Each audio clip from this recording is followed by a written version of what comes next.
Ugningas eksperimentas, kurį gali pabandyti namuose. Pirmiausia, mums reikės kažkokios talpos, tam tinka plastikinis buteliukas. Į šį plastikinį buteliuką mes įpilsime šiek tiek dezinfekcinio skysčio arba izopropil alkoholio. Svarbu, kad jis būtų skystas, neglitus ir negelinis. Na, o po to padarysime tai su kažkuo kur kas didesnio. Kad gauti geresnį efektą, padeda šiek tiek buteliuką prapūsti. Prapūsdami, mes šiek tiek sumažiname šito dezinfekcinio skysčio garų koncentraciją buteliuke, padarydami geresnį stoikiometrinį santykį. Tai reiškia, kad efektyviau sudegs viduje esantis alkoholio garai, reaguodami su oru. Šiam eksperimentui inicijuoti geriausia turėti nuotolinį uždegimo šaltinį. Tai arba kažkoks dujinis degiklis, arba galima, pavyzdžiui, užsidegti pagaliuką. Suplakam ir iš karto uždegam.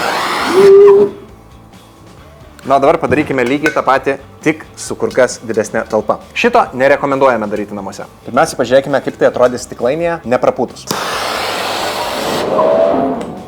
Irgi neblogai, bet pagerinkime tai. O. Ir 3, 2, 1.